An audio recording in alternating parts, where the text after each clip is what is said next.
أعوذ بالله السميع العليم من الشيطان الرجيم. بسم الله الرحمن الرحيم. السلام عليكم ورحمة الله وبركاته. الحمد لله رب العالمين، وبه نستعين ونستغفره، ونعوذ بالله من شرور أنفسنا ومن سيئات أعمالنا. من يهده الله فلا مضل له، ومن يضلل فلا هادي له. أشهد أن لا إله إلا الله وحده لا شريك له، وأشهد أن محمدا عبده ورسوله. اللهم صل وسلم وبارك على محمد وعلى آله وأصحابه ومن تبعهم بإحسان إلى يوم الدين. سبحانك لا علم لنا إلا ما علمتنا إنك أنت العليم الحكيم. رب اشرح لي صدري ويسر لي أمري واحلل عقدة من لساني يفقه قولي. بسم الله الذي لا يضر مع اسمه شيء في الأرض ولا في السماء وهو السميع العليم. بسم الله الذي لا يضر مع اسمه شيء في الأرض ولا في السماء وهو السميع العليم. بسم الله الذي لا يضر مع اسمه شيء في الأرض ولا في السماء وهو السميع العليم. نعوذ بكلمات الله تامات من شر ما خلق. نعوذ بكلمات الله تامات من شر ما خلق. نعوذ بكلمات الله تامات من شر ما خلق. اللهم إنا نعوذ بك من البراس والجنون والجذام ومن سيء الأسقام، خصوصا كورونا فيروس COVID-19. والحمد لله رب العالمين. أما بعد. طيب، Alhamdulillah, setinggi-tinggi kesyukuran kita rafakkan kehadrat Allah Subhanahu wa taala kerana kita masih lagi Allah panjangkan usia kita. Kita masih lagi Allah Subhanahu wa taala izinkan untuk kita terus berada di atas muka bumi Allah. Kita masih lagi Allah teruskan pinjaman nikmat dan segala macam rezeki yang Allah beri pada kita. Kita masih lagi Allah Subhanahu wa taala kurniakan kesihatan yang berpanjangan. Kita masih lagi Allah Subhanahu wa taala izinkan untuk melaksanakan segala rutin harian kita. Kita masih lagi Allah Subhanahu wa taala kekalkan dalam nikmat Islam dan iman. Kita masih lagi dipilih oleh Allah Subhanahu wa taala untuk hadir menunaikan salat fardu berjamaah pada waktu ini maghrib. Dan kemudian kita tunggu. Kita ni nak tunggu benda tuan-tuan. Kita ni nak tunggu isyak. Jadi dalam pada kita nak tunggu isyak ni, kita duduk dulu untuk kuliah maghrib. Kita niat i'tikaf, dapat pahala. Duduk dapat pahala. Dengar kuliah dapat pahala. Kemudian niat nak tunggu isyak, kita dapat pahala sembahyang, pahala salat. Kemudian dapat doa daripada malaikat ni, doa keampunan, doa kesejahteraan dan sebagainya oleh para malaikat. Nampak banyak tak ganjaran pahala yang kita dapat? Banyak tuan-tuan, banyak. Sebab tu datang sembahyang berjemaah di masjid, pahalanya berbeza dengan berjemaah di rumah. Beza dari sudut ni ya, dari sudut ni. Dari sudut pahala sembahyang jemaah tu sama. Tapi pahala-pahala yang berangkai-rangkai ni, yang berkait-kait ni, yang ni banyak kita dapat bila mana kita datang ke masjid. Bila mana kita datang ke masjid. Baik. Jadi alhamdulillah Allah Subhanahu wa taala pilih kita pada malam ini. Kemudian tuan-tuan, kita sembahyang isyak berjemaah nanti ni. Dia sebenarnya tuan-tuan, kadang-kadang orang sembahyang maghrib jemaah, lepas tu dia balik.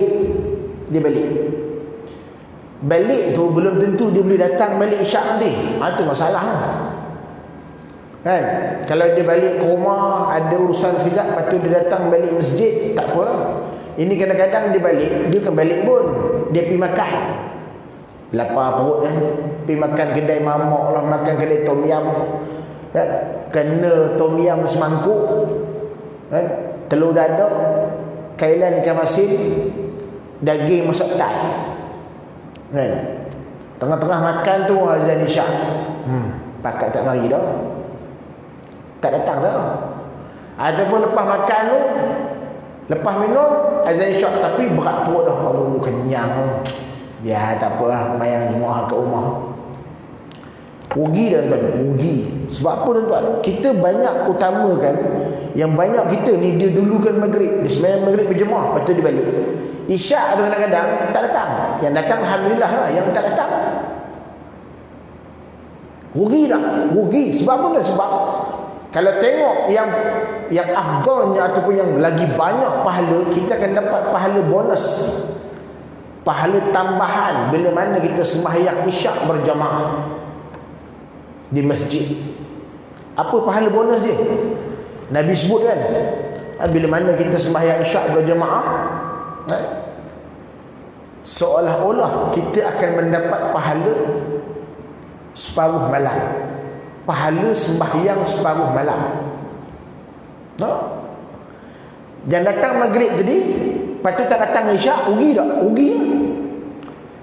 Jadi kita tak mau rugi, tak nak rugi. Takut nanti bila balik nanti kan nak datang balik payah, malah dan sebagainya. Jadi kita jangan balik. Bukanlah mana pun, sekejap je, lebih kurang sejam je tuan-tuan. Tunggu sampai isyak. Sebab apa?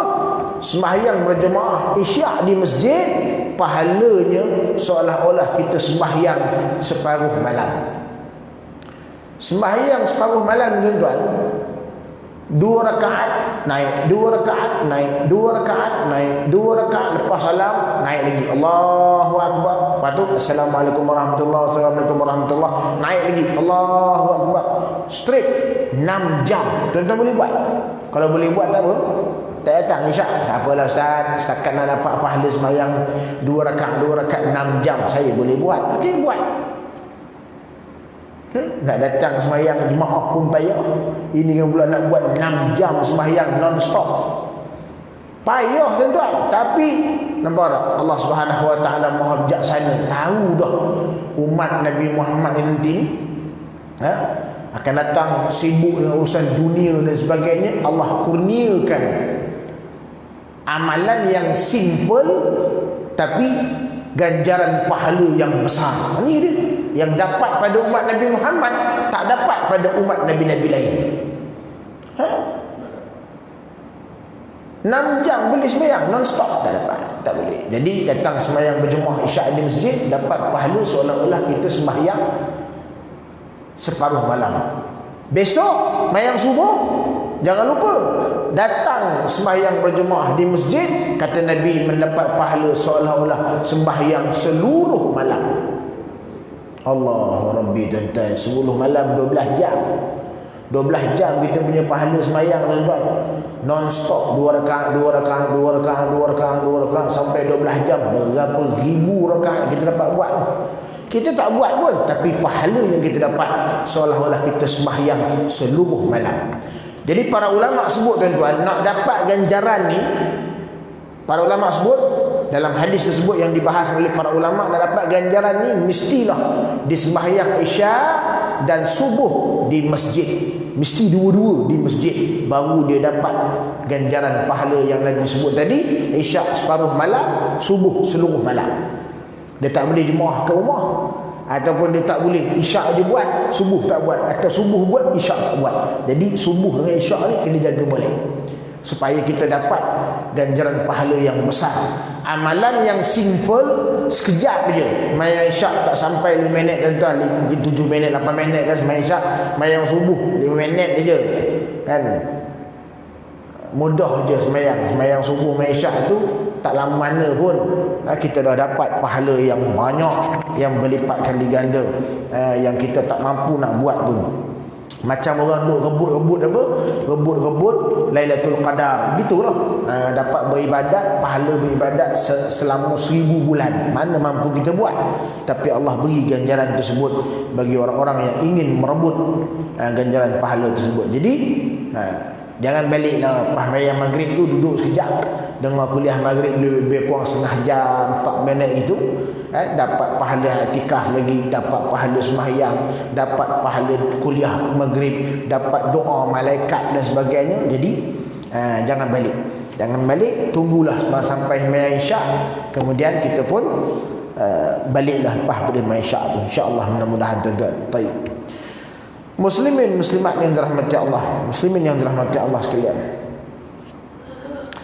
Hari ini kita sambung kuliah kita, kuliah yang kedua ni berkenaan dengan kitab tasawuf, iaitu kitab Penawar Bagi Hati, yang mana kita masih lagi, saya beritahu pada kuliah yang lepas, kita akan bahas word by word.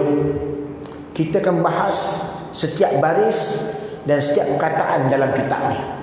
Sebab dia ilmu yang mencakupi orang kata apa, ilmu tasawuf ni ilmu membersihkan diri, ilmu nak jaga panca indera kita, nak jaga tubuh badan kita, supaya tubuh kita ni bersih, tubuh kita ni baik, diterima oleh Allah Subhanahu Wa Taala. Jadi batu dia tak boleh nak lompat-lompat, dia kena bahaskan setiap daripada perkataan. Baik, batu kita mula dengan mukadimah. Pada kuliah yang lepas kita dah bahas dah tentang basmalahnya, kemudian tentang baris pertama yang disebut oleh pengarang kitab ni dalam mukadimah dia, iaitulah segala puji bagi Allah Ta'ala, Tuhan yang menjadikan ia akan jin dan manusia supaya mengerjakan mereka itu akan ibadah. Maknanya kita dah bahas pada kuliah lepas tentang bahawa kejadian manusia dan jin ni tidak ada lain matlamat dan tujuan dia melainkan Allah suruh mengabdikan diri kepada Allah Subhanahu Wa Taala, beribadah kepada Allah Subhanahu Wa Taala. Dan kita jangan sempitkan makna ibadah, bahawa ibadah ni kena duduk atas ketika semayang, ibadah ni kena duduk dalam masjid, ibadah ni kena orang kata apa, senantiasa menghadap kiblat. No. Inilah sebenarnya yang menjadikan manusia, yang menjadikan manusia ni time semayang dia baik, time semayang dia baik. Time semayang, ya Allah tuan-tuan, dia masuk masjid, dia tak mengumpat orang, dia masuk masjid, dia ingat Allah Ta'ala, dia masuk masjid, dia berzikir banyak-banyak, dia masuk masjid, dia baca Quran, dia masuk masjid, dia semayang banyak. Tapi bila dia keluar daripada masjid, bayang ni, bila dia melangkahkan kaki keluar daripada masjid, lain dengan tak jaga mulutnya, dengan tak jaga matanya, dengan tak jaga telinganya, mengumpat sana, maki hamun sana, membawang sana sini, mengkunyit, menghalia, semua ada belaka. Serai, lengkuah, semua masuk. Kan? Marah sana sini, baran dan tuara. Kan? Nampak tak? Nampak tak ni? Di masjid lain. Bila keluar masjid, dia lain. Di masjid, Allahu Akbar. Kan? Dia baca apa? Inna salati wa nusuki wa mahyaya wa mamati lillahi rabbil alamin. Nampak tak?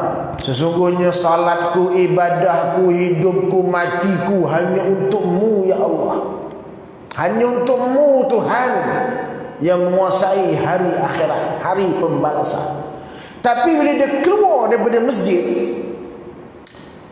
entah ni duk cakap tentang hudud, potong tangan, duk cakap tentang rejam, duk cakap tentang hukuman potong tangan kanan dan kaki kiri bagi jenayah merompak, potong tangan bagi jenayah mencuri, rejam bagi jenayah zina, bagi orang yang dah kahwin, pancung bagi orang murtad. Ente ingat ni apa?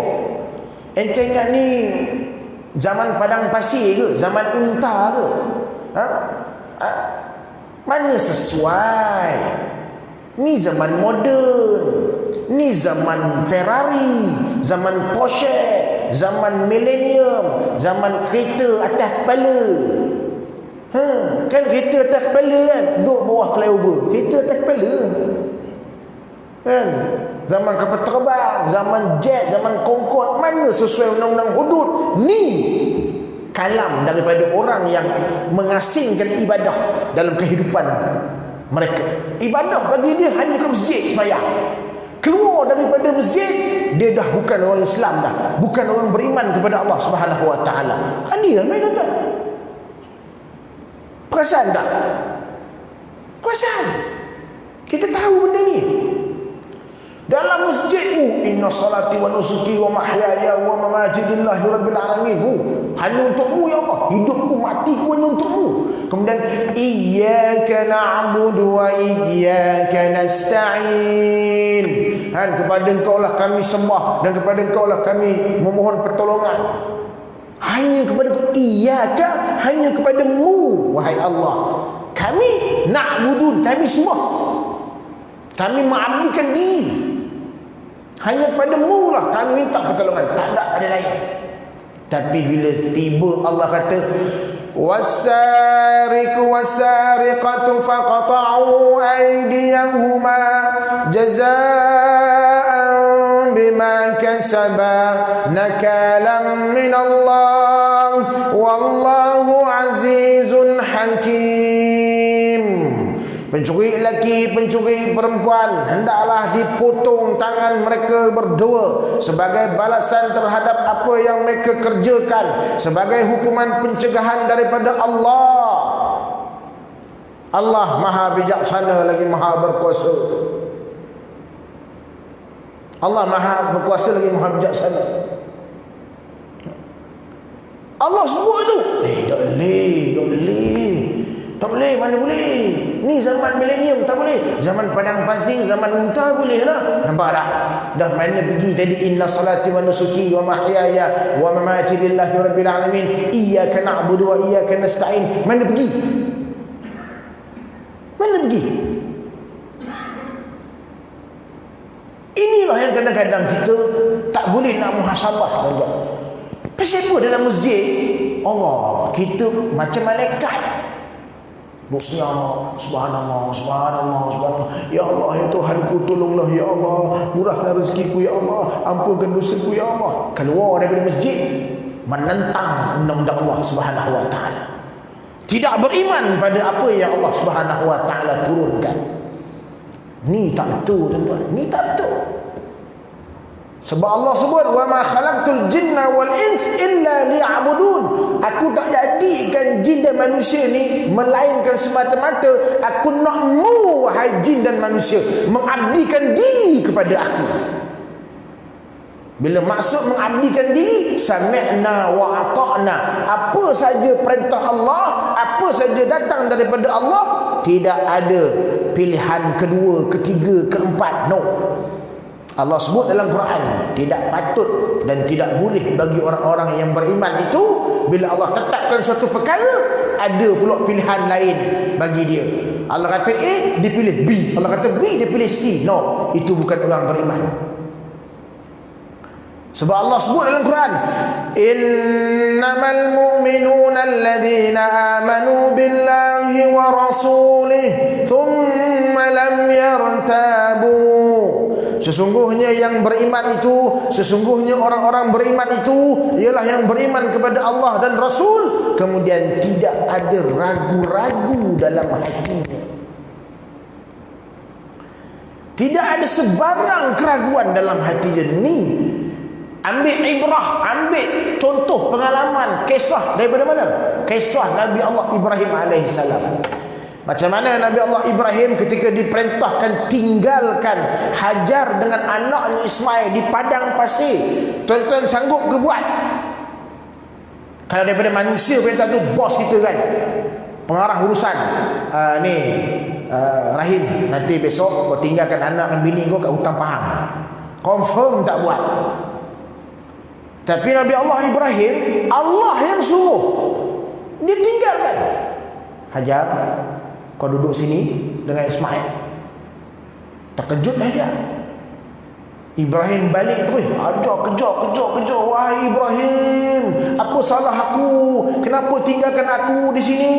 Nabi Ibrahim tak jawab, tuan-tuan. Sebab apa? Sebab perintah ni daripada Allah. Nabi Ibrahim bimbang kalau dia jawab mendapat kemurkaan daripada Allah.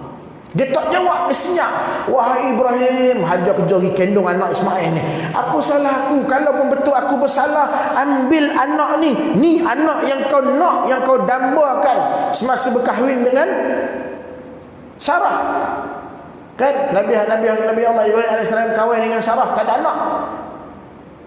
Kahwin dengan Hajar, ada anak. Ambil anak ni. Jangan tinggalkan dia. Dia tak berdosa. Biar aku dihukum. Nabi Ibrahim tak jawab. Sampailah Hajar kepenatan mendukung anak Ismail, kan? Anak Ismail AS. Kemudian dia menarik nafas, dia mengumpul segala kekuatan dia. Nabi Ibrahim dah berjalan jauh dah. Dia pun bangun dan dia nak tanya satu lagi soalan yang terakhir. Dia jerit kuat-kuat, wahai Ibrahim, adakah ini perintah Allah? Nabi Ibrahim berhenti, tuan-tuan, kerana soalan ini satu-satunya soalan yang mampu dia jawab. Betul, ini perintah Allah. Hajar menarik nafas lega. Allah, alhamdulillah, lega dia.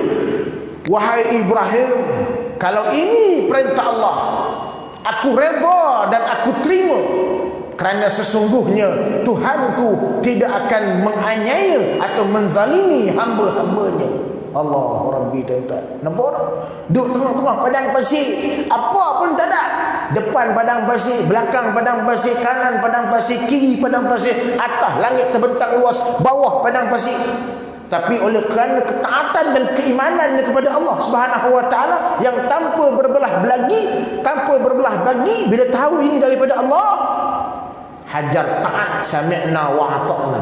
Ibrahim alaihissalam walaupun tahu perbuatan ni, kalau dari segi fitrah, dari segi akal manusia, ini perbuatan di luar peri kemanusiaan, tinggalkan isteri dengan anak di padang pasir yang panas terik. Tapi oleh kerana datangnya daripada Allah Subhanahu wa taala, maka tidak ada, tu yang Allah sebut dalam Quran, tidak ada pilihan bagi orang-orang yang beriman. Bila Allah menetapkan suatu perkara, dia boleh pilih blok yang lain, pilih pilihan lain. No, tidaklah wajar bagi orang beriman. Tak wajar. Jadi Ibrahim tak nak pilihan lain melainkan melakukan apa yang telah Allah perintah. Nampak tak? Kemudian bila Nabi Allah Ismail AS diuji lagi, dia apa, dah besar, diuji lagi. Inni ara fil manam anni azbahuka fanzur madza tara. Kata Nabi Allah Ibrahim, aku lihat, aku mimpi malam tadi, aku lihat aku sembelih kamu. Apa pandangan kamu? Kata Ismail, ya abati fa'al ma tu'mar satajiduni insyaallah minas sabirin. Wahai bapaku, laksanakan seperti mana yang diperintahkan, nescaya kamu akan dapati aku di kalangan orang-orang yang sabar. Tuan-tuan, Nabi Ismail yang tahu ayah dia Ibrahim itu adalah nabi, yang mana mimpi para nabi ini adalah wahyu. Mimpi nabi wahyu. Selain Jibril turunkan wahyu, mimpi juga merupakan cara penurunan wahyu. Jadi mimpi para anbiya alaihi wassalatu wassalam, mimpi para nabi adalah wahyu. Jadi Ismail tidak menolak. Dia tak ada macam, biar betul ayah dia, cuba mimpi balik malam kan, cuba rewind balik mimpi tu, tangkah jiran sebelah tu. Tak ada. Tak ada. Dia suruh je bapak dia buat. Sembelih tengkuk dia, tuan-tuan. Sembelih tengkuk ni, tuan, mati. Kalau sembelih betul-betul mati. Macam sembelih lembu lah. Pun Nabi Ismail alaihissalam suruh bapak dia buat, laksanakan. Kenapa? Kerana ia datang daripada Allah Subhanahu wa taala. Itu baru betul iman. Adakah iman kita macam tu? Ini baru suruh potong tangan bagi pencuri, kita melenting. Baru suruh potong tangan bagi pencuri, kita habis duk sumpah serana, tomah habis undang-undang Allah Subhanahu wa taala. Seolah-olah Allah Subhanahu wa taala ni tak tahu pula yang akan datang negara ni masyarakat majmuk. Nampak tak? Jadi mana datangnya wa ma khalaqtul jinna wal insa illa liya'budun. Tidak aku jadikan jin dan manusia melainkan untuk mengabdikan diri kepada Allah Subhanahu wa taala. Inilah maksud ibadah, tuan-tuan. Maknanya nak cerita ni ibadah bukan hanya tuan-tuan datang masjid. Tuan-tuan keluar daripada masjid senantiasa meletakkan Allah dan Rasul di hadapan. Itu maksudnya beribadah. Itu maksudnya mengabdikan diri kepada Allah. Bila kita meletakkan Allah dan Rasul di hadapan, tuan-tuan, tuan-tuan bangun dia tidur, tuan-tuan, confirm tuan-tuan takkan lupa untuk membaca doa bangun tidur. Alhamdulillahilladzi ahyana ba'da ma amatana wa ilaihin nusyur. Sebab apa? Itulah perintah dan suruhan baginda Rasulullah. Nampak tak? Kita beriman kepada Allah, kita beriman kepada Rasul, kita buat. Kemudian kita duduk sekejap. Ni sunnah Nabi, tuan-tuan, sunnah. Duduk sekejap dekat atas katil, jangan bangun terus. Duduk sekejap, kesat. Dalam hadis Muslim, hadis 718 ke 781, antara tu hadis Muslim. Nabi mengesat, membersihkan kesan-kesan tidur. Ada aliobasi kan, kesat, janggut urut betul-betul kan, rambut sikat, sisir balik betul-betul kan, betulkan baju, betulkan kain. Ini sunnah Nabi. Jadi hanya buat benda tu pun tak kena bayar pun, tak kena bayar. Gosok-gosok, bersih-bersih, dapat pahala. Jadi bila orang yang beriman kepada Allah dan Rasul, bila orang yang mengabdikan diri kepada Allah Subhanahu wa taala, dia akan buat benda ni. Bangun pergi bilik air, masuk kaki kiri, Allahumma inni a'udzubika minal khubuthi wal khaba'is. Keluar kaki kanan, ghufranak. Kan? Masuk baju kanan dulu, seluar kanan dulu, makan baca doa bismillah. Nampak tak? Itu maksud beribadah 24 jam. Bukan datang masjid 24 jam. Datang masjid 24 jam, tuan-tuan, tak kerja, mana nak datang rezeki? Duduk dalam masjid je. Orang Islam semua mundur belaka. Pasal apa? Tak kerja. Pasal apa? Tak kerja. Kena beribadah 24 jam, duduk dalam masjid je. Inilah yang penjajah buat. Datang-datang Malaysia, pisahkan agama dengan kehidupan, agama dengan pemerintahan, agama dengan ekonomi, agama dengan apa benda macam-macam lagi, semua dipisahkan. Agama ni hanya apa? Hanya potong jambul, hanya berzanji, hanya maulidur Rasul, tahlil, talqin. Itu je agama. Yang lain bukan agama. Pemerintahan dan sebagainya, yang ni bukan agama. Sedangkan itu pun termasuk dalam agama.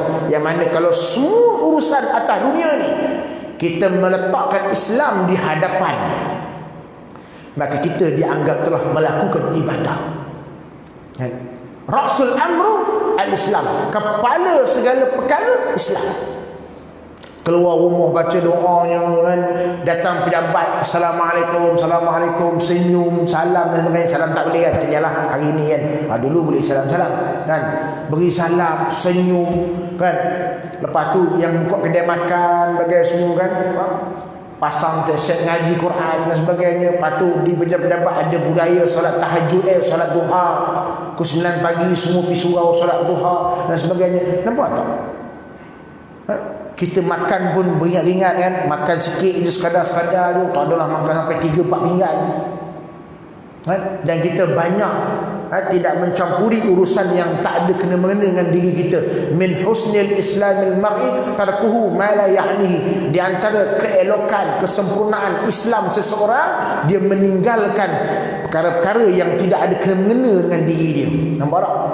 Jangan nak jumpa grup ni nak membawang, kita masuk. Jumpa grup ni membawang, masuk. Habis semua grup kita campur.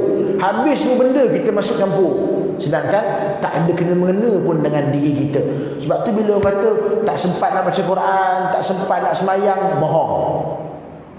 Sebab apa tak sempat? Sebab dia banyak menyibukkan diri dengan benda-benda yang tak sepatutnya. Duduk depan handphone sampai 2 jam, jawab WhatsApp orang, berbalah-balah dalam WhatsApp. maki hamun bagi apa semua, masuk bab politik dia. Yang ni parti A, yang ni parti B, bergaduh dalam tu puamu. Taib yang penuh amarah tu sampai 2 jam 3 jam. Memang tak ada masa lah nak baca Quran. Jadi Islam dah bagi dah cara dia apa dia. Antara keelokan, kesempurnaan Islam seseorang, meninggalkan apa-apa yang tidak ada kena mengena dengan diri dia. Nampak tak? Tu kaedah tuan-tuan, tu cara dia.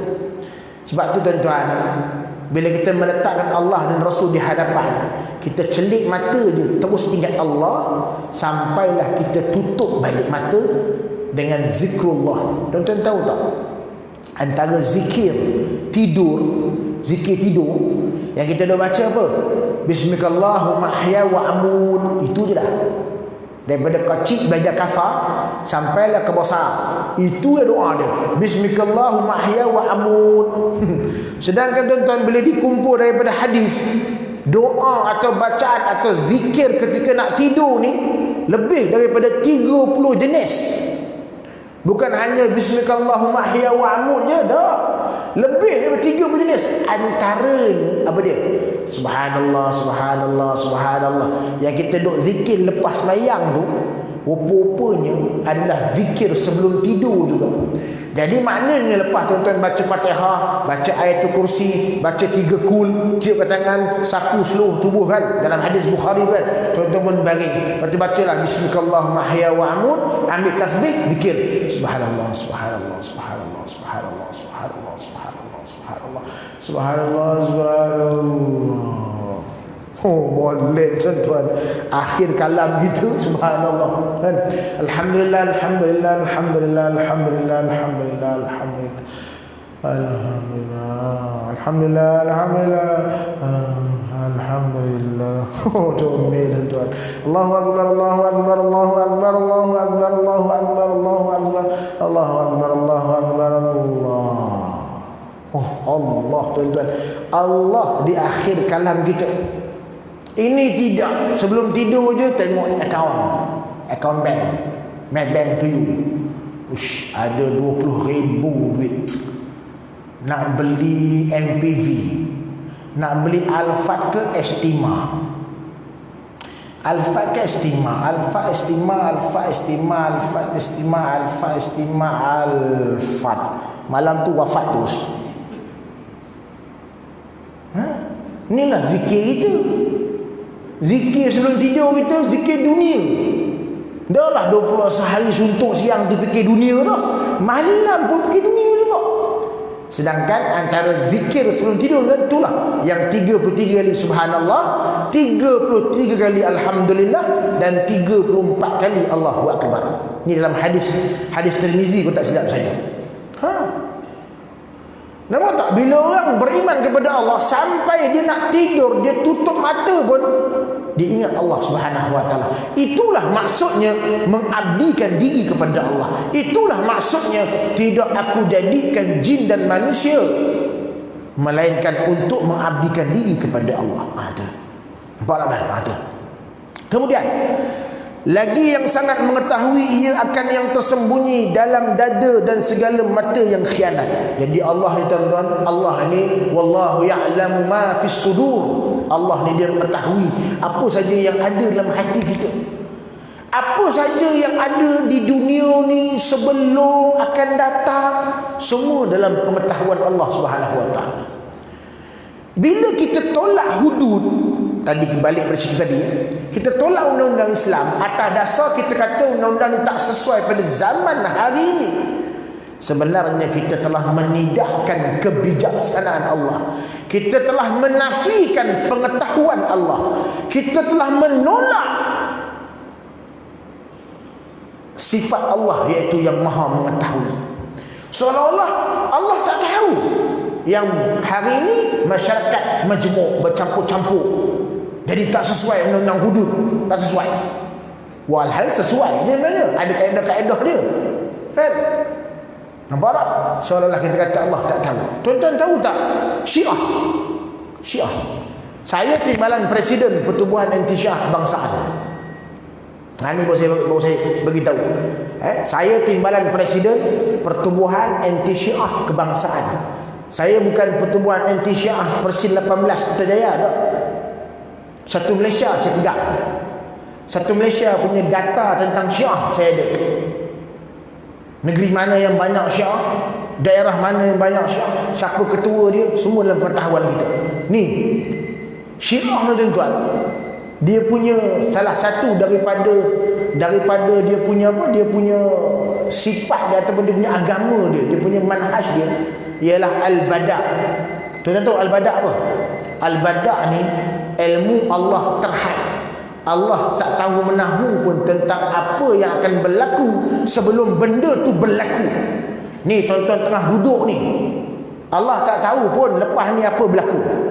Bila tuan-tuan bangun lepas mayang nanti nak pergi ke kereta, tiba-tiba jatuh berdebu depan tu, baru Allah tahu.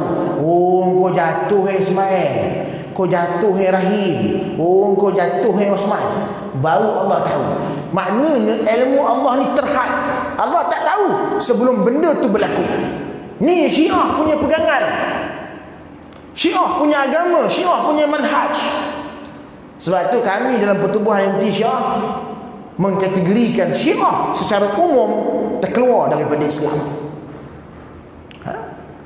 Ada sebab kenapa Majlis Fatwa tak kata Syiah terkeluar daripada Islam, hanya sesat saja. Ada sebab, kita boleh terangkan. Saya buat roadshow seluruh Malaysia tuan-tuan, masuk sekolah-sekolah, masuk jabatan kerajaan, institusi pengajian tinggi. Ni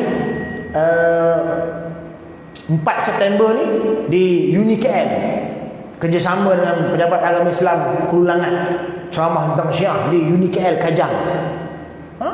Kita buat roadshow, kita cerita, kita pasang video, kita tunjuk pada masyarakat tentang apa kesesatan dan kebatilan Syiah. Secara umum Syiah ni memang terkeluar daripada Islam. Jadi tuan-tuan, panjang ceritanya kalau kita nak cerita tentang bab Syiah ni. Mudah cerita tuan-tuan, dia sanggup memaki hamun Allah, dia sanggup menghina Allah, dia sanggup meletakkan Allah tu sama darjat dengan manusia. Allah tidak tahu sebelum benda tu berlaku. Ilmu Allah terhad. Ini pegangan Syiah tuan-tuan. InsyaAllah kita akan cerita lagi pada kuliah yang akan datang tuan-tuan. Dah isyak lah tuan-tuan. Sekejap sangat rasanya kan? Sekejap sangat rasanya. Kalau di Perak tuan-tuan, saya dijemput pergi Perak kuliah lepas isyak. Lepas isyak maghrib tu makan dulu bagi apa semua, bayang isyak, lepas isyak bedal kuliah sampai ke 12 tengah malam. Tu kalau ceramah perdana di Perak kuliah lepas isyak. Jadi kita boleh terus sampai pukul 12. Lepas isyak apa yang dah semayang nak balik-balik dah dengan ceramah, dengar dengan ceramah. Tu. Tapi kita pun zaman PKP ni tak boleh lama-lama. Jadi kita berhenti sekarang ni tuan-tuan. Kita baru dapat satu baris, tambah lagi satu baris. InsyaAllah kita akan bahas lagi pada kuliah yang akan datang berkenaan dengan ilmu tasawuf daripada kitab Penawar Bagi Hati. InsyaAllah mudah-mudahan kita digolongkan di kalangan orang-orang yang beriman dan bertakwa kepada Allah. Amin Allahumma amin. Wallahu a'lam bissawab. Aqulu qawli hadha wa astaghfirullahal azim li wa lakum. Wassalamu alaikum warahmatullahi wabarakatuh.